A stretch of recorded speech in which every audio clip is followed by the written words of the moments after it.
Thank you for watching my channel. Please subscribe and like. Now back to the news. For much of the past 2 years, Caitlin Clark has been the centerpiece of the college basketball world. Now Clark, like NBA Hall of Famer Larry Bird was 45 years ago, is involuntarily the focus of discussions about race and her transition to professional basketball. Though Clark hasn't said anything to fuel the black-white narrative surrounding her meteoric rise, talks about a double standard are being had. I think it's a huge thing. I think a lot of people may say it's not about black and white, but to me, it is. Las Vegas Aces star A'ja Wilson said when asked about the race element in Clark's popularity, and before she recently signed 2 major endorsement deals. It really is because you can be top-notch at what you are as a black woman, but yet maybe that's something that people don't want to see. They don't see it as marketable, so it doesn't matter how hard I work. It doesn't matter what we all do as black women, we're still going to be swept underneath the rug. That's why it boils my blood when people say it's not about race, because it is. To be clear, Clark is a skilled hardcourt savant from Iowa. Bird was a skilled hardcourt savant from Indiana State. And like Bird, Clark has captivated audiences and brought unmatched attention to women's basketball, with an ability to score from every corner of the court. Neither Bird nor Clark were the first great white male or female pro basketball players. Jerry West is the actual NBA logo, and before Clark, the long list of talented white WNBA players included Sue Bird and Breanna Stewart. But sports can be elevated by a heated rivalry, particularly when race is involved.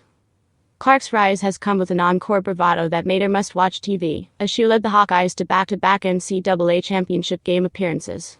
When Bird led the Sycamores to the title game in 1979, he squared off against Magic Johnson in one of the most-watched games in NCAA tourney history.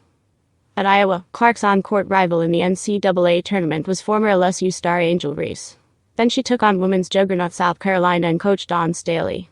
The matchups created the kind of made-for-social media moments that captivated audiences, regardless of gender. The matchups also led to ongoing discussions about how race plays a factor in the treatment afforded to Clark, a white woman from America's heartland, as compared to black counterparts like Reese. Clark has said she and Reese are just pieces of a larger movement. I would say me and Angel have always been great competitors, Clark said prior to Iowa's Elite Eight matchup with Reese and LSU in March. I think Angel would say the same, like it's not just us in women's basketball. That's not the only competitive thing about where our game is at, and that's what makes it so good. We need multiple people to be really good. Still, the race-based debate over perceived slights to black players or favoritism toward Clark is not going away, as the #1 pick in the WNBA draft prepares for her first regular season game on Tuesday night when Indiana plays Connecticut. I think new fans, or maybe returning fans to women's college basketball, have been drawn in part because of Clark.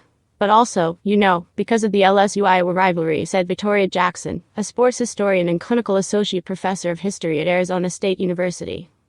There are basketball reasons, Jackson said, but also there are racial reasons for why Clark has been able to kind of break off into a completely different stratosphere from players that came before her. Because of the perceived double standard, nearly everything involving Clark gets questioned. Reese received some backlash for going to the Met Gala before a game, raising questions would there have been the same type of scrutiny if Clark had graced the red carpet. Wilson, who signed with Gatorade last week and announced Saturday that she is getting a Nike signature shoe, and others have cited how companies are clamoring to be in business with Clark as an example of the disparity in how players are treated. The deal Clark struck with Nike will reportedly pay her $28 million over 8 years, making it the richest sponsorship contract for a women's basketball player, and it includes a signature shoe. Before Wilson's announcement Saturday, the only other active players in the WNBA with a signature shoe were Elena Del Don, Sabrina Ionescu and Stewart, who are all white. The perception extends beyond endorsements. While Clark's preseason debut was available on the WNBA Elite Pass streaming app, a post on the X platform from the WNBA incorrectly stated that all games, including the debut of Reese and fellow rookie former South Carolina standout Camila Cardoso for the Chicago Sky, would also be available. So, a fan in attendance at the Sky's game live streamed it. It received more than 620,000 views.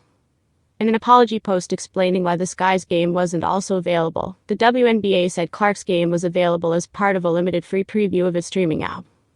There also have been racial components to how Clark is treated on social media as compared to others, most notably Reese.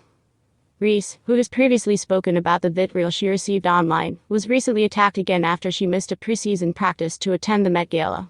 Clark also has been the target of online criticism, but apparently not to the extent that Reese has been. Online hate speech accounts for approximately 1% of all social media posts in the context of sports, according to Daniel Covington, course director in Media and Cultural Studies at Leeds Beckett University in Leeds, England. Although this might sound quite low, consider how much traffic is online, and how many posts are made every single day.